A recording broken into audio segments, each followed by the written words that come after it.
Hello મિત્રો, કેમ છો? મજામાં? આજે આપણે બનાવવાનું છે લીલી હળદરનું શાક કાઠિયાવાડી સ્ટાઇલમાં. તો આપણે સૌથી પહેલાં હળદર લઈ લીધી છે, 250 ગ્રામ હળદર છે, એક ટામેટું છે, એક ડુંગળી છે, 2-4 લીલા મરચાં છે, લીલા ધાણા છે, વટાણા છે થોડા, પછી લીલું લસણ લીધું છે. આ બધું જ સમારી દેવાનું છે. ડુંગળી, ટામેટું અને હળદર ત્રણેય છીણી લેવાનું છે. વટાણા ફોલી દાણા નીકાળી દેવાના છે. મિત્રો, આ બધું હું રેડી કરી દઉં, કેમ કે આ રેડી કરતે વાર લાગે તો વિડીયો મોટો થઈ જાય. પછી બનાવવાની રીત શું શું નાખીને બનાવું, પૂરો વિડીયો તમારા જોડે શેર કરું છું. એકદમ ટેસ્ટી અને હેલ્ધી વિડીયો છે અને સાથે શિયાળાનો સ્પેશિયલ છે. તો બનાવવાની રીત ચાલુ કરીએ, પણ સૌથી પહેલાં હું આ સામાન બધું સમારીને રેડી કરું. હળદર આપણે છીણી લીધી છે, ઘી લઈ લીધું છે, લીલા મરચાં લીધા છે, લીલા ધાણા લીધા છે, વટાણા ફોલી લીધા છે, દહીં લીધું છે, ડુંગળી સમારી લઈ લીધી છે, ટામેટાને છીણીને લઈ લીધા છે, લીલું લસણ. જે મસાલા કરું પૂરો વિડીયો તમારા જોડે શેર કરું છું. ચોડાની એક મેં કઢાઈ ગેસ ઉપર મૂકી છે, એના અંદર ઘી નાખું છું. મેં 200 ગ્રામ એટલું ઘી લીધું છે. હવે આપણે ઘી થોડું ગરમ થાય એટલે છીણેલી હળદર નાખી દેવાની છે. ઘીના અંદર હળદરને આપણે ઘીના અંદર મસ્ત શેકવાની છે. પહેલા 2 મિનિટ ફૂલ ગેસ રાખવાનો છે, પછી ધીમા તાપે હળદરને શેકવાની છે. હળદર તમે લોડાની કઢાઈના અંદર શેકશો ને તો ટેસ્ટ બહુ જ સરસ આવશે. આપણે આમ તો બનાવતા જ હોઈએ છીએ, પણ લોડાની કઢાઈના અંદર એકવાર જરૂરથી બનાવવું છે, બહુ જ સરસ લાગશે ટેસ્ટ આનો. ધીમા તાપે હવે આપણે હળદરને શેકવાની છે. મસ્ત ઘી છૂટી રહ્યું છે અને આપણે 10 થી 12 મિનિટ થઈ ગયા છે અને શેકતે શેકતે ધીમા તાપે 12 મિનિટ સુધી શેક્યું છે. હજી આપણે 3 થી 4 મિનિટ આપણે આને શેકી લેવાનું છે. થોડું ઘી છૂટી જાય ત્યાર સુધી આપણે આને શેકવાની.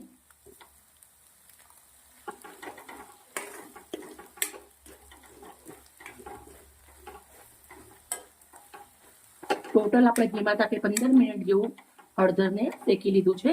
હવે એને કઢાઈ સાઈડમાં કરી દેશું અને આને વઘારવાની તૈયારી કરવાની છે.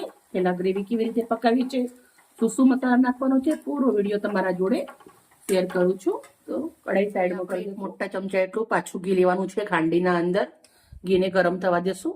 થોડું રાઈ જીરું, 4 લવિંગ છે, 2 તજના ટુકડા નાખું છું. તમે ના નાખો તો બી ચાલે. રાઈ જીરું ફૂટે થોડી નાખવાની છે હિંગ. સૂકા લાલ મરચા 3 મરચાના ટુકડા કરી લીધા છે. લીલા મરચા સમારેલા, સૂકી ડુંગળી ઝીણી સમારેલી, લીલું લસણ,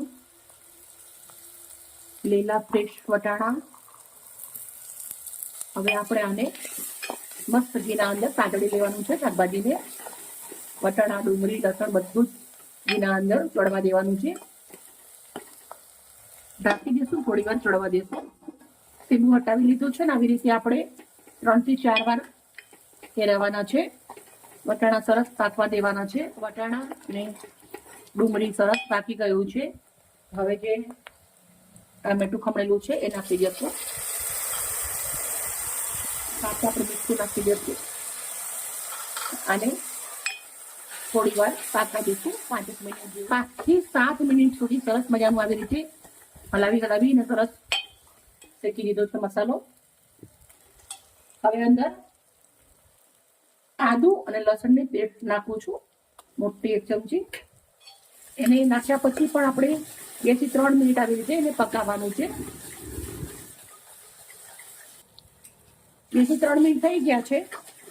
આપણો મસ્ત મસાલો પાકી ગયો છે. તો હવે આ મસાલા કરી દેવાના છે. લાલ મરચું નાખું છું, મોટી 1 ચમચી મરચું નાખ્યું હતું, 1 ચમચી ધાણા જીરું, થોડો કેવો ગરમ મસાલો અડધી ચમચી. હવે નાખ્યા પછી એને મિક્સ કરવાનું છે. પાછું 1 મિનિટ જેવું શેકી લેવાનું છે આને.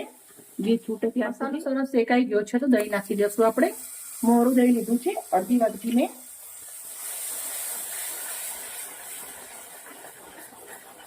એને મિક્સ કરી દેવાનું છે. અને આપણે જે શેકેલી હળદર છે એ નાખી દેવાની છે.